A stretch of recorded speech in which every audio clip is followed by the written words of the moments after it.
In my last video, I explained how to find the friction force exerted on an object. But in this video, I wanted to try a slightly more complex problem. Suppose that a box is kept stationary on an incline by the friction force. And let's say that this incline is at a 30-degree angle.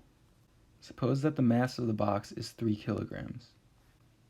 Knowing this information, we need to determine the friction force that keeps this box stationary.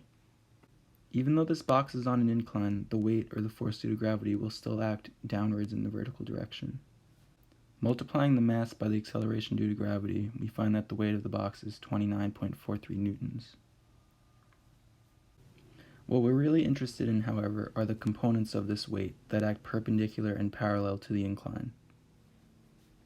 The angle formed by the force due to gravity and the perpendicular component is actually the same as the angle of the incline, 30 degrees.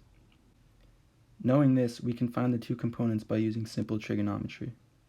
This here is a right triangle, so we know that the perpendicular component is equal to the force of gravity times the cosine of the angle. And we know that the parallel component is equal to the force due to gravity multiplied by the sine of the angle. Plugging in the information we know, we find that the perpendicular component is equal to 25.49 newtons and that the parallel component is equal to 14.72 newtons. Therefore, we also know that the friction force is equal to 14.72 newtons. The perpendicular component of the weight gives us the normal force, which is equal to 25.49 newtons. This even allows us to find the static coefficient of friction. We know that the force due to friction is equal to the static coefficient of friction multiplied by the normal force.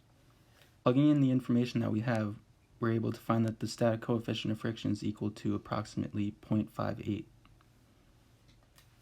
This problem is one that people often struggle with, but there's really nothing new that you didn't already know. As long as you remember how to resolve the weight into its individual components, the problem becomes very simple.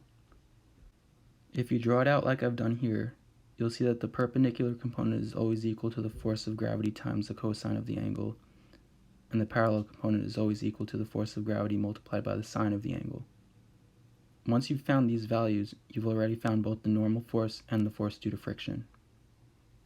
In my next video, I'll go over a scenario where the box is accelerating down the incline. As always, I hope that this video was helpful, and if you have any comments, feel free to write them below. Thanks for watching.